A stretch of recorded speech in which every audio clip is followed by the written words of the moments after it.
Oh, there's more. My great grandmother.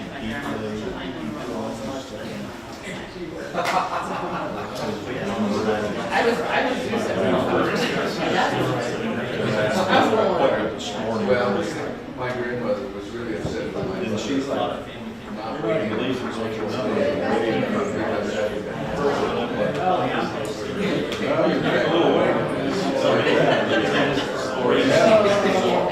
But that's My mother was labeled but at some point she also had big transient for before that.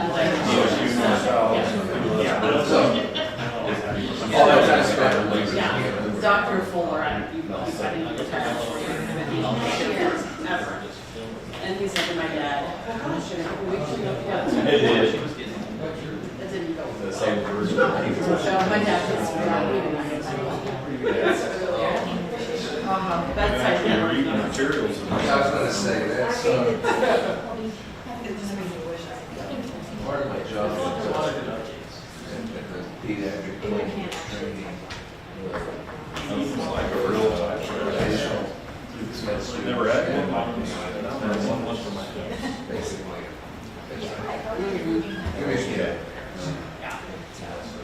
I think that is my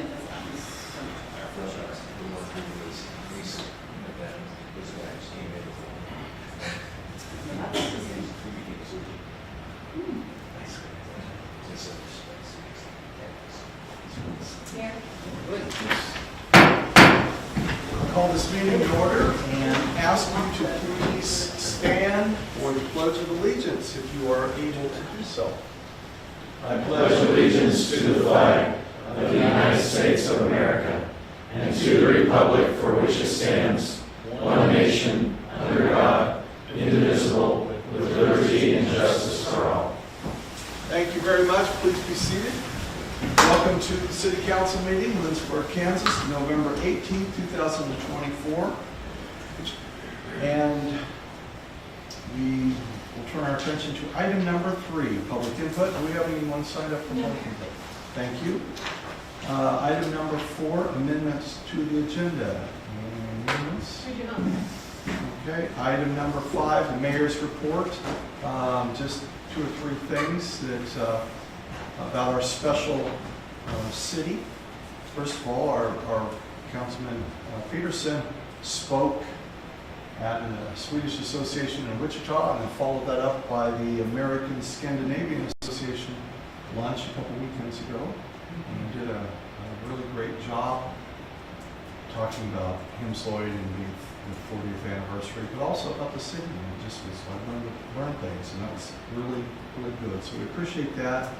And then the group that is getting together and has gathered money to buy new Christmas lighting, and I think the lights have been ordered and should be in this week. And we have a group that's hopefully going to get them put up around town, and that just shows a lot of spirit of our city. And then Starry Starry Nights, which everyone was a great success, and everybody that I've heard from said they thoroughly enjoyed it. So we thank CBB and Jim Richardson and everybody else that was involved in that. So we're coming into the Christmas season, and or Thanksgiving season first, I guess, and then Christmas. But anyway, you can just kind of feel this here. I was at the grocery store last evening, and everybody was happy and nice to each other, and that was a great thing to see. So I don't think everywhere is like that, so we appreciate our city. With that, I'll turn our attention to item number 6, the consent agenda. There are 3 items on the consent agenda. These items are all routine, and so they're enacted by one motion. And there's no separate discussion unless a council member requests to discuss them individually. Item A is the approval of the minutes from the regular meeting of November 4th, 2024. Item B, payroll ordinance number 5509. And item C, purchase order ordinance number 5510. Is there a motion to pass the consent agenda? So moved. We have a motion and a second. Are there questions on the motion?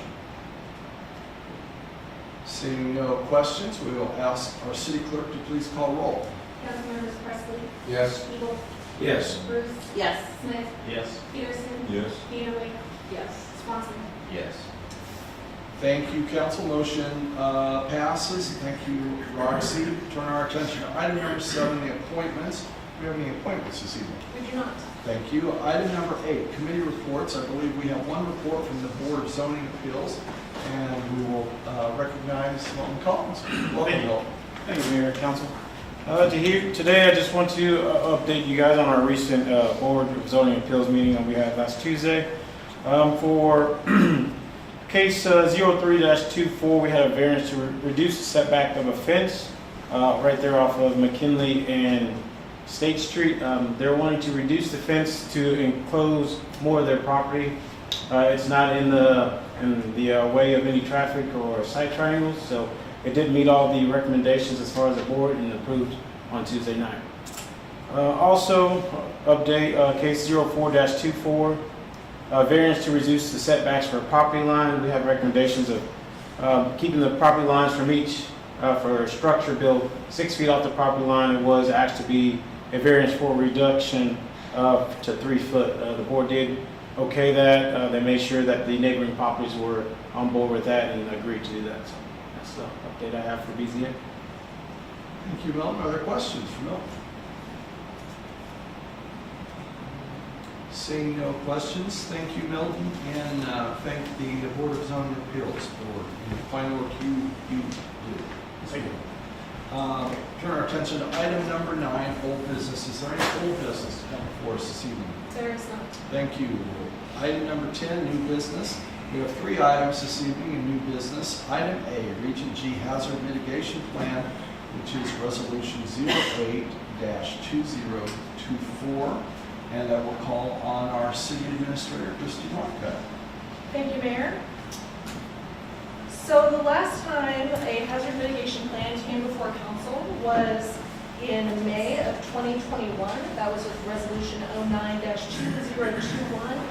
And the previous version of the hazard mitigation plan for Region D was adopted unanimously. So this evening, what we are doing is bringing forward an update to the hazard mitigation plan. This is an update to the 2019 hazard mitigation plan. The plan is developed to meet a certain number of criteria and priorities outlined in your packet. Mostly what this plan does is it identifies applicable hazards, vulnerabilities, and hazard mitigation strategies for all of the communities involved in the region. It serves to direct available community and regional resources towards creating policies and actions that provide long-term benefits to the communities it serves. Local and regional officials often refer to this plan when making decisions regarding regulations and ordinances, granting permits, funding capital improvements, and other community initiatives. This is a 786-page document, so I did not include it in your packet, but I did include a link if you care to read through it. Each jurisdiction within the plan is asked to adopt it, and doing so is a requirement if the jurisdiction is to be eligible for FEMA grant applications and funding. Most importantly, it's also required if there was a formally declared disaster so that we could apply for federal or state assistance. So I did include in your packet the priorities that were outlined for Lindsborg. That was just a 2-page document. I can provide an update if there are questions on any of those specific line items, but those were included. For your review, the City of Lindsborg is involved in the local emergency planning committee through the McPherson County Department of Emergency Management. The Director of Public Safety and I both serve on that committee. Additionally, Milton Collins, our Community Development Director, serves as the city's floodplain administrator. And McPherson County Emergency Management Director Julie McClure is with us this evening if there are any questions about the plan or the process that you would have of her. But staff's recommendation is a motion to approve the adoption of the Region G Hazard Mitigation Plan with Resolution 08-2024 as presented. Thank you. Other questions for our City Administrator on the council? Councilmember Pearson? I'll just ask a couple of questions about the mitigation actions. Some of the overall priority being listed as high. Just go down the list, like tornado, safe rooms. Talks about a 10-year time frame and carried over due to lack of funding. I don't recall having a conversation about it. Is that something we've talked about in the past that we didn't do? And if so, I don't know where we would put such structures. Are we talking around town, areas, downtown? Do you want me to answer that? Okay, is that, we have Julie the clerk, who is the Person County Emergency Management Director, and welcome Julie, and if you Yeah. want to take a start Yeah, at that. thanks for having me. So it's an every 5-year plan that has to be updated. And basically, FEMA has designated certain priorities that each communities have to have in this plan. And so the company that KDM, Kansas Department of Emergency Management, hired to do this plan put these action items in for every city and county in the 11-county region for Region G. And their thought behind that was if we include everything that's a priority for FEMA, anything that you might want to do would be covered in the plan. You don't have to do any of the actions that they put in there. And if you look through that plan, you'll see that most communities have the exact same action items. And most of them are following the same, not enough funding, because a lot of those priorities simply didn't have any grant funding to support them. So that's how they do it. They put it in as a priority, they put it in as an action item, mitigation action item, and then they say there just simply wasn't any funding in the past 5 years to complete projects such as this. So if you have other projects that are outside the scope of what they put in, those can be completed. They don't have to be in the plan, but the plan could be updated. Like if you had an action item that you would like to see in that plan, we can send that to KDM. They'll update the 780 some odd pages with your action items, but as long as you have action items for every mitigation item, then you're covered for anything for 5 years. But of the 17 items on this list, we have made all or part of the action on 11 of them. I mean, to some degree, we have acted on 11 of those 17 items. So that was going to be my question, like the tree trimming, it was listed as new, but I didn't. Yeah, we have that through the electric department, the tree trimmings, So it's not really new.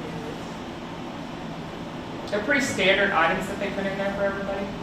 It just covers you in case there's something you didn't think of locally. That was one, and then like the create defensible space buffers in all critical facilities. Fire, I don't know what that means. Does that mean keep brush down or the? yeah, that's for the wildfire hazard. Yeah. And if this is all just part of it, it's Yeah. fine. It's just something that's new that. Right. No, We're absolutely. curious. And then- Yeah, the company out of Colorado that does it, they do it for a lot of the states, and so again, like, they just put in anything they think might affect the jurisdiction, because if you don't include those, and then something happens and you want a brick grant or a mitigation grant, they say, oh, you can include that in your hazard plan. So they kind of took the stance this year that this is what we've seen across the country. We just put it all in, you're covered, and you never have to do any of them if you don't want. So. Councilmember Swanson. For our purposes here, this is to help fund a specific project that we had in mind. Top of my head. It's the flood mitigation assistance. Flood mitigation assistance. The adoption of the plan is not necessarily because of that. That was just an example of one of the reasons why it's important to adopt the plan. We are currently in a boot camp through the bipartisan infrastructure law to consider whether or not our community would qualify for the flood mitigation assistance grant. If we did want to apply for it, a requirement is that this is adopted. But again, the main reason to adopt it is that if there were a state or federally declared emergency for our area, we would need to have this plan adopted in order to receive assistance. Right. The plan being adopted does not mean, this gets updated every 5 years, you said. Right. So that we just make a commitment to complete as much of this that's on the plan as possible over the next 5 years, and or defer to the next 5 years if we do not Julie said, Right. we don't necessarily Right. have to take action on those 17 items, but we have already taken action on 11 of them, so we would continue to work towards as much action as we can. But this doesn't hold your feet to the fire to do anything. It really just opens the door. If there is some kind of grant funding that the city wants to apply for, you've crossed your T's and dotted your I's, and you've adopted the county resolution. Understood. Thank you. Yeah. Further questions for our city administrator or for the emergency management? Along the lines of the upgrading the warning siren system to cover all areas or to expand the coverage. So does that suggest that our warning system doesn't cover everywhere that it should? No, not at all. Okay. Again, it's just an action item they put in. I've seen some stuff where there is some siren grant funding possibly coming down from the federal government to help communities that don't have enough sirens. So that's in there so that if that grant funding does open up, any community that felt like they needed different sirens or more coverage would be covered to apply for some of those grant dollars. I heard the witch's wedding, so I'm not sure. That's usually the I was an I did not sign that. That's good. Further questions, council? Seeing no further questions, thank you, Julie. Yeah. Council, you have heard the recommendation by the city administrator for a motion to approve the adoption of the Region G Hazard Mitigation Plan with resolution 08-2024 as presented. Is there a motion? So moved. Second. We have a motion and a second. Are there questions on the motion? Seeing no questions, we'll have our city clerk please call roll. Councilmember Swanson. Yes. Gatorade, yes. Peterson. Yes. Smith. Yes. Bruce. Yes. Siegel. Yes. Presley. Yes. Motion passes. Thank you, Council. Thank you, Roxy. Item B, KMEA Large-Scale Solar Agreement, which is Resolution 09-2024. And I will recognize Chris Rendell, our Director of Public Works. Good evening, Mayor and Council. Come tonight to discuss energy, which seems like that's been a conversation we've had all year long, talking about that. We discussed that at length at the budget meeting in May, and again in August with a presentation from KMEA and two of their representatives, which did a very good job of laying out our energy portfolio and how we acquire our energy and the costs and the concerns for the future along with that. Part of that discussion was about some changes that would be happening in one of our products that we have that will expire in 27, and an opportunity for another replacement product for that, which is a large-scale solar project. And rather than having myself get up here and try and tell you all the details tonight, we brought in the most heaviest representative from KMEA that we could. The general manager, Mr. Paul Malberg, is here tonight with a presentation to kind of explain what this project is about and what this could mean for the city moving forward. So I will turn it over to Paul and let him go through this. Thank you, Chris. Welcome, Paul. Thanks for being here this evening. Yeah, absolutely. Again, Paul Malberg. I'm the general manager of Kansas Municipal Energy Agency. I think the last time I was here, we were working on the substation and transformer, so good to be back. As Chris mentioned, we had a couple staff members here in August, Tyson and Tom, and so kind of laid the groundwork. So now we're here to present this large-scale solar opportunity. So just got a little presentation to go through to give you a little details of the project and the contract that's before you tonight. So So it's a NextEra Energy project. NextEra Energy is the largest utility in the United States. They're based out of Florida, but about 25 years ago they started getting involved in wind development, and they have a couple projects here in Kansas, and now they started moving into solar. They've been developing this project called Minnesota Flat Solar, located in Pratt County, between Wichita and Dodge City. It's going to be a 200 megawatt solar facility.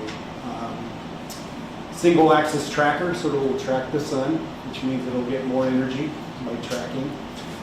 The anticipated commercial operation date is December 31st, 2026. We've negotiated with NextEra to grab up to 90 megawatts.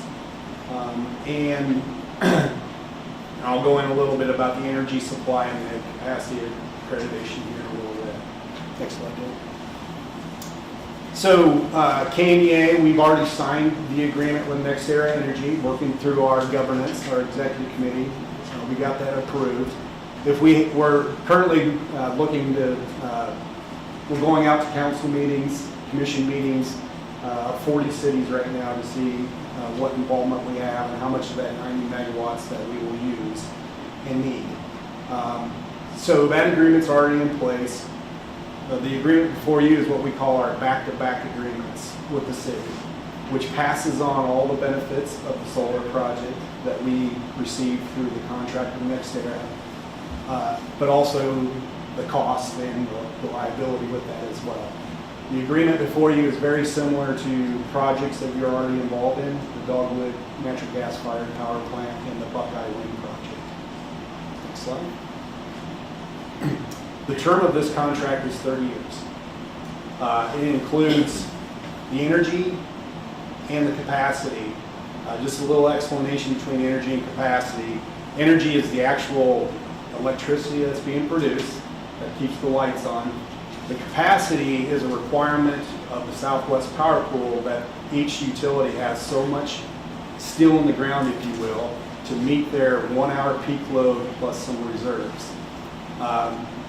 For instance, for the city of Lindsborg, you have the Dogwood Power Plant, you have the Buckeye project, and then you buy capacity from other cities that have excess. So you get both the energy that's produced out of the facility as well as that capacity value to meet that Southwest Power Pool capacity requirement. It does not include the renewable energy credits. They wanted an additional price of $6 a megawatt hour for those renewable energy credits. We believe that we can go to the market and buy them cheaper than that. So we brought the price down to $50 a megawatt hour by not including those renewable energy credits. The price is $50 a megawatt hour with no escalation over the 30 years. So that $50 will stay flat for those 30 years. A couple things that could change that price before the project starts. There's some, to tie into the transmission system, studies were done by Southwest Power Pool that indicated that there was $1.9 million worth of improvements needed. That $1.9 million is included in that $50 price. Southwest Power Pool is doing a restudy to see if that cost could be eliminated or whether there's some additional costs. So depending on what that result of that study is, the price could change up or down, but only by a maximum of 48 cents a megawatt hour. So the highest price would be $50.48. If the cost is more than that, NextEra is going to absorb that. In addition, there is a price option for NextEra if there is a photovoltaic solar panel trade measure implemented before they get the panels secured. That's very possible with the new administration. You've heard about the Trump administration looking at putting in tariffs in place. So that is a possibility. NextEra is trying to secure all the panels for a lot of their solar projects before any trade measure goes into place to get those secured. If there is a trade measure that's implemented, they will adjust the price. Don't know what that would look like. We have the option to terminate the agreement if there is a price increase for that. So that is one thing that we want to make sure that, and again, we'll know that before start of construction whether we want to stay in the project or not if there's a trade vendor that's implemented. Next slide.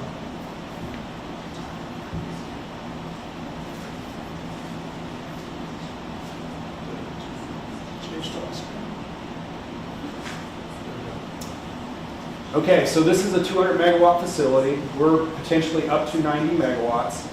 The Kansas Electric Power Cooperative has already signed on for 25 megawatts. They're still looking actively for the third party. It's very possible, it's likely that it'll be another Kansas utility that they're working with. They do have, as they're trying to line up that other third party, they do have the option to terminate their agreement if they do not get the board of directors approval by February 28th. We do not expect that to happen. They're very close to signing on that third party. Just a little details on the operational dates. Again, there's a guaranteed commercial operation date by December 31st, 2026, except for some certain delays that could happen out of their control, such as a force majeure event, permitting delay because of the regulatory body. The outside date that they can delay it to is December 31st, 2027 without any penalties. And then the absolute drop dead date is July 31st, 2028. Again, we do not expect any of that. They pretty much have almost all their permitting and regulatory approvals already done. Next slide. So I think before you is a proposal for 3 megawatts of this project. So just how that would work, you would have 3 megawatts of a 200 megawatt facility through KNEA. So you would receive 1.5% of the energy that's produced there. And you only pay for the energy that is produced. So if they happen to have some of the weather event that comes through that wipes out the farm for months, you will pay nothing because you will receive no energy and you will pay nothing. So all the risk of the production of the facility and the maintenance is on NextEra. Again, you will receive that capacity to meet the SPP capacity requirement. A solar farm right now gets about 50% of what the nameplate is. So your 3 megawatts, you would receive 1.5 megawatts of capacity value. A gas plant gets nearly 100% since it's dispatchable. You turn on a switch. Solar farm depends on the sun shining. A wind farm gets about 25% of capacity value just because of how it produces energy when the wind blows. Next slide. So digging a little bit into Lindsborg's portfolio, this is your current portfolio from an energy perspective. Most of your energy is coming from a NextEra fixed energy contract that you've had in place for years. That contract, as Chris mentioned, is due to expire end of 2027. You have just a little bit over 2 megawatts of the Dogwood gas plant and then 1 megawatt of Buckeye, and that produces most of where your energy comes from. You have a couple hydro allocations, and then you purchase the remaining needs from the SPP marketplace that we do on behalf of you guys. Next slide.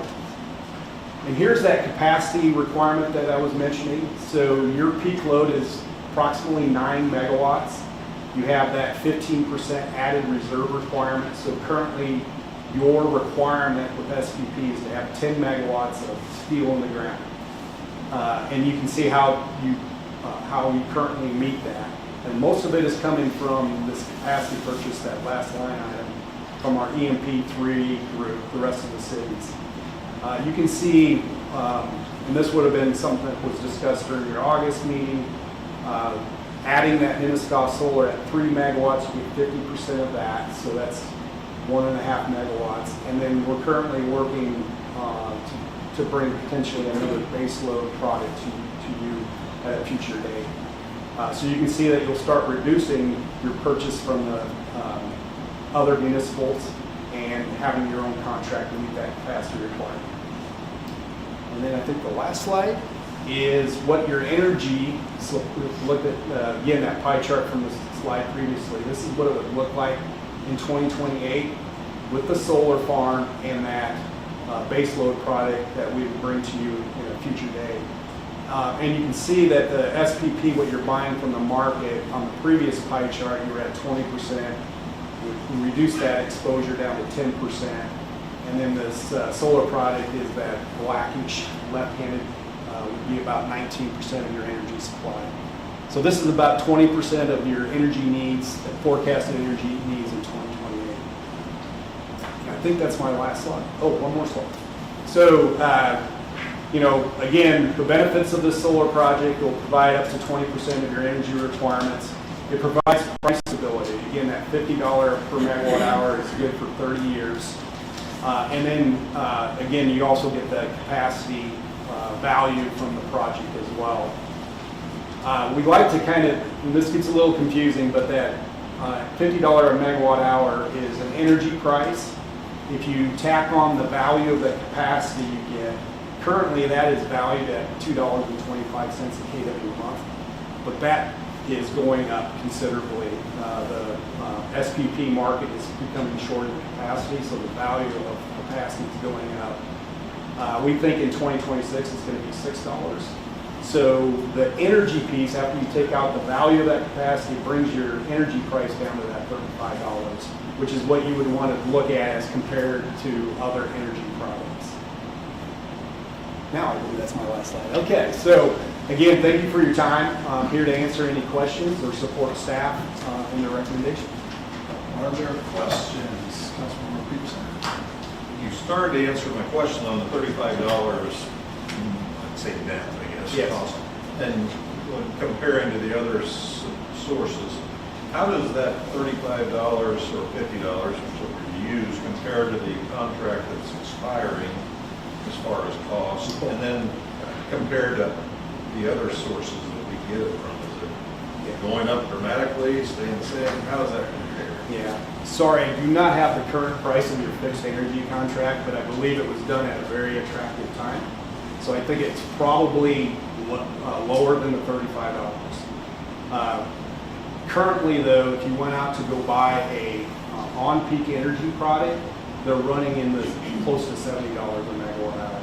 The price of power, electricity has gone up considerably, pretty much since the between Winter Storm Uri and the pandemic coming out after that, prices have risen dramatically. This solar will be on peak when the sun is shining. Current energy prices in what we call the off peak at night are very, very low. So the energy that you're buying from the market, after if you were to do this portfolio, a lot of that energy you would be buying at night at those lower prices, and the solar farm would be producing the energy during those higher peak times. Further questions? The closest town to where the solar farm will be, Not quite sure on that. I think it's close to Spearville. Spearville? Yeah. And So about- it's And about how many acres? it's going to be 3,000 acres, and it's going to be it's not co-located with the wind. There's a lot of wind out that way, but it's going to actually interconnect to the same substation as some of the wind farms out there. So it's in an area where a lot of wind has already been developed.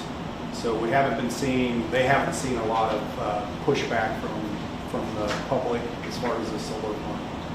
There is one just south of, or just west of town, that's a single axis tracking, but it's much smaller. This will be the largest in Kansas. The current largest, I think, is a 20 megawatt out way down in the southwest part of the state, near Johnson City. Further questions, Councilman? On the, sorry, just like mine, maybe back the other direction. So Dogwood is gas. It's not on that slide, but on the previous slide. You said that's gas, right? Yep. And then Buckeye's wind. Yes. Wappa is hydro. Hydro. SPA, hydro. Hydro. Mhm. And then SPP market energy, that's what we buy. What was this, do you know the source of that, or is it various mixes? That is just an energy product that's composed of all the generation in the It's southwest. like a mutual fund. Yeah, it'd be like a mutual fund. So that'd be made up of solar, wind, hydro, coal, nuclear. And They don't label what it is, but it's composed of everything. Okay, and that's the green one, so it's at 10%? Yes. Yep. So basically, just by, the most we would have that's full power is in that segment, so a maximum of 10. Yeah, I mean, and it wouldn't it'd be a ever be small that percentage of that. Currently, in the Southwest Power Pool, coal makes up about 25% of the energy. So it'd be like 2.5% for the city. Okay, I think that's what it was. Further questions, Councilmember? Did you say that some of our energy was hydro? Yeah, so the ones that say WAPA and SPA, so WAPA is the Western Area Power Administration, that's hydro. They control the dams in the northeast through the Dakotas. And then SBA is Southwestern Power Administration. They control the dams in Missouri, Oklahoma, and down the southeast part of this country. Councilman Swanson? 30% future base load is a placeholder, I'm assuming, for the contract that is expiring in 2027. Correct. Yep. So we do not know what we are going to contract that other 30%. Yeah, that's correct. We have a pretty good idea. So we're working on that right now. It's a little bit of a combination of the solar and that baseload product to kind of take care of that next era contract that's rolling. Further questions on the council? Do you have any idea when we would have a better idea of where that other 30%? I think about a year from now. Megawatts, right? Yep. Probably about this time next year, we probably bring some forward to the council, to the staff.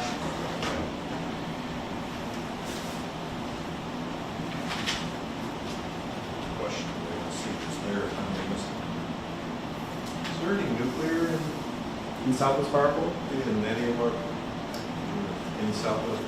there is one nuclear facility that's operating in Southwest Power Pool. It's Wolf Creek, which is in the state of Kansas. So that is currently that's the only nuclear. There is a Nebraska utility that's talking about bringing one back into operation. They retired it probably about 5 years ago, 5 to 7 years ago. There is a lot of discussion going on about small modular reactors. I was just at a conference last week that they're saying that's probably a 2035, realistic date before those are being rolled out. So I think nuclear is going to be a part of our long-term future. But it's always been discussed a lot, but nothing ever moved forward. What's moving it forward now is private companies are getting interested in doing nuclear. The Amazons, the Microsofts, the Metas, with all these data centers that they're putting in, they want to be 100% green, and nuclear is one of those solutions. So they are actually starting to put money toward the development of small modular nuclear reactors. Trust them instead of meltdown. Yeah, everybody has a different opinion of nuclear. Absolutely. Paul, I've seen Wolf Creek several times. So perspective, how large is one of the small modular? 50 megawatts, and Wolf Creek I think is like 800. So those large nuclear facilities were anywhere from 700 to 1,200 megawatts. A lot of capital intensive money that was put into those things. A lot of regulatory, environmental issues that raised the cost greatly and for those centralized nuclear facilities. But across the country, there's even 3 Mile Island, folks that are my age, Microsoft announced that they want to bring that facility back. It wouldn't be the facility that had the meltdown, but there was a couple units there. It'd be the unit that didn't melt down. So a lot of talk about nuclear, and again, everybody has different feelings about that. Thank you. Further questions, council members, for Paul or for Chris? Thank you. Seeing no further questions, thank you, Paul, very much for being here this evening. Thank you, Chris. Council, we have did you make a recommendation? Go I ahead. did make a recommendation. Why don't you go ahead and do that? I will. We're just looking for a recommendation for a motion to allow the city administrator, Christy Northcutt, to execute a purchase power agreement with Kansas Municipal Energy Agency for the purchase of 3 megawatts of the NextEra large-scale solar project with the terms and conditions as outlined. With adoption of Resolution 09-2024.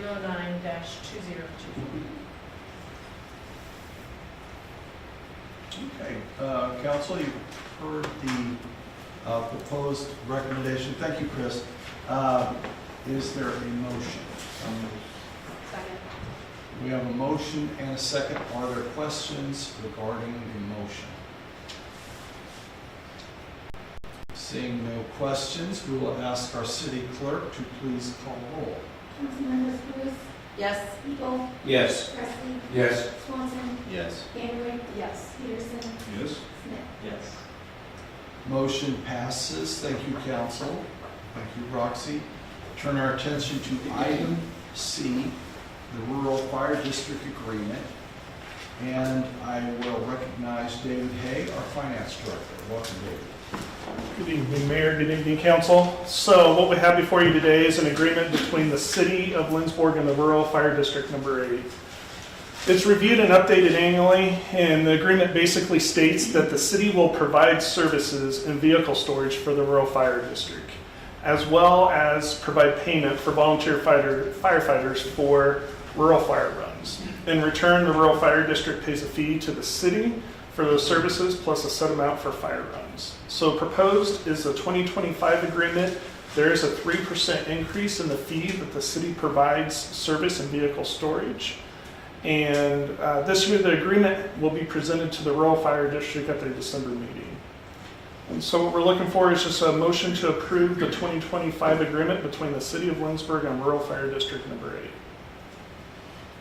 Thank you, David. Are there questions from the council to our Finance Director? Councilmember Peterson? Just to put this in perspective, what are the number of runs that we have in the city of Lindsborg versus the runs we have in the rural district? Sure. So currently, year to date, we're looking at about a 65-45 split, 65% being in the city, 45% being in the rural. So that's a 24. For 23 and 22, it was basically 50-50. It really just varies. Winter crashes, obviously, with interstate being busier. We see a lot more crashes when it's a wetter, snowier season. On the other side, the city can be busy with landing the helicopter, doing lift assist, different things like that. So it really just varies on what's going on between the two. I know this has been reported previously, but I have no recollection. Roughly how many runs do we make a year? So far year to date, we've made 111. That's not 100% updated. The previous year in 23, I have 122, and then in 22, it was 151. And that, David, is rural and City runs. correct. And the agreement provides for 40 runs. That's what the initial agreement is, and then they pay an additional fee for any runs over that 40 for the year.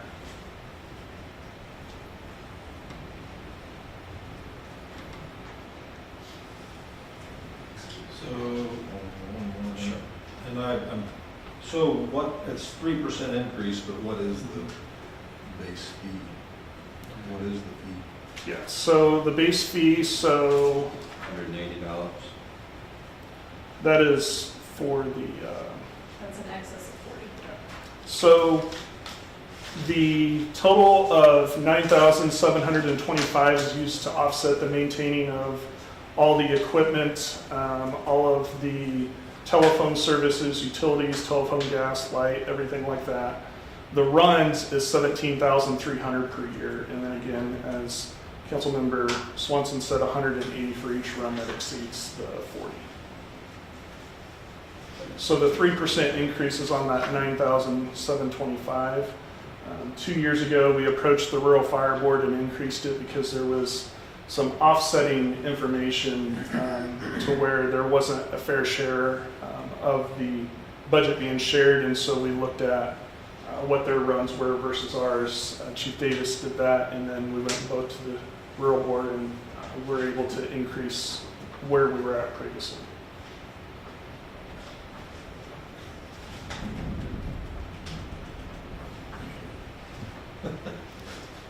Further questions for David Hay, our finance director?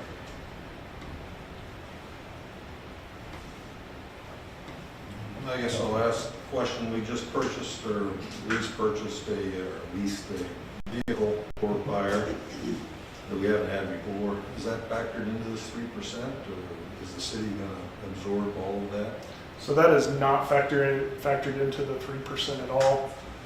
So at this point, yes, the city would absorb that, but again, we can look at the cost associated with it now that we know what the cost is, and look at the opportunity to be able to renegotiate that contract next year.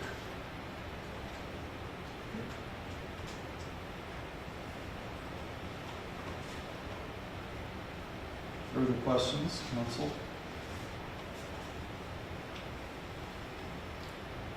So just to also add to that point, so rural maintains their own trucks, city maintains our own trucks, but we have a agreement of mutual understanding, yeah, I think that's what it's called, basically that we can use the trucks for either. So even though if a vehicle is slated as a city truck or slated as a rural truck, if there's a fire, any truck can go to a fire based off the agreement that we have.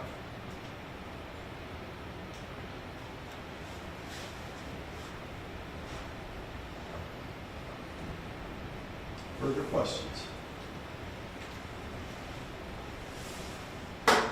Seeing no further questions, thank you, David.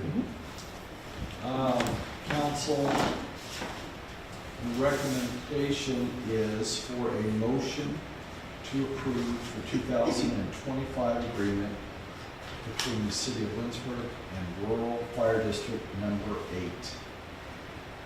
Is there a motion? So moved. Second.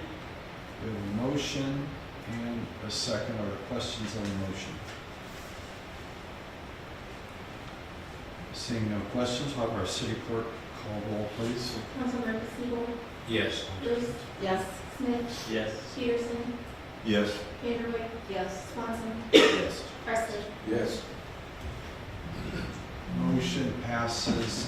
Thank you, council, and thank you, Roxy, and I apologize to Councilmember Peterson who had a question, but I didn't see that, so That's good. thank you, council. Okay,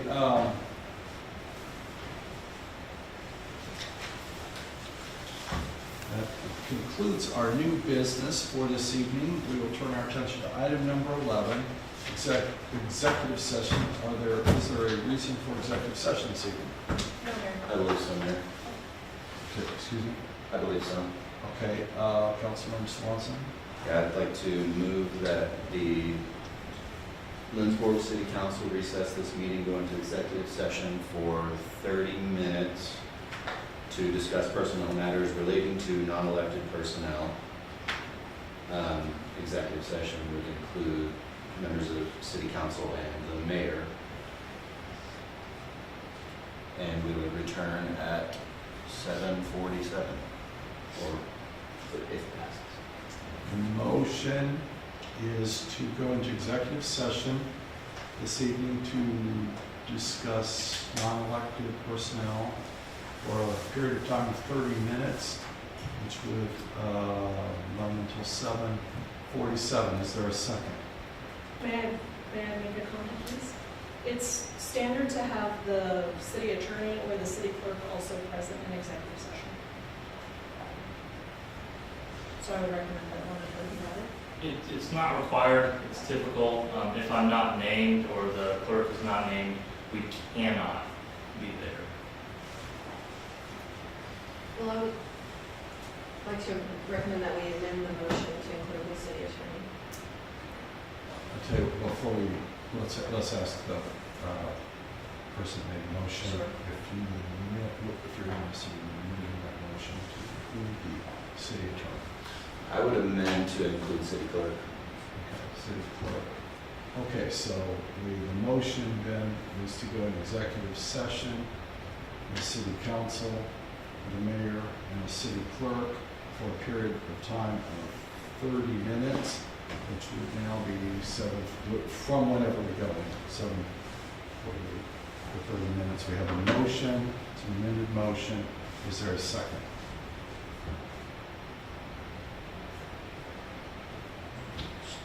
Second.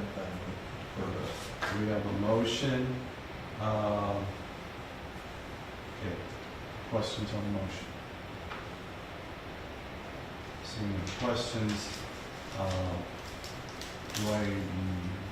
just voice vote? Yes. Okay, all in favor of going into executive session for 30 minutes, signify by saying aye. Aye.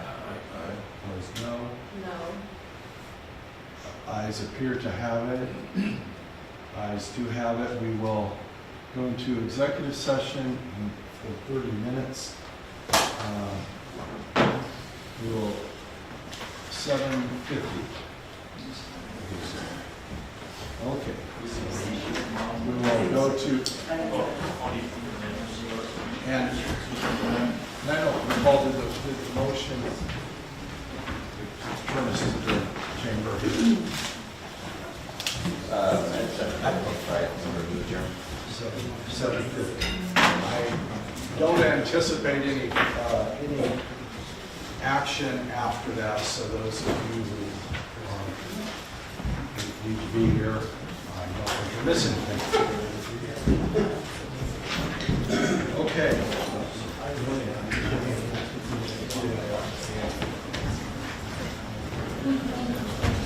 Yes. Also, the business all day.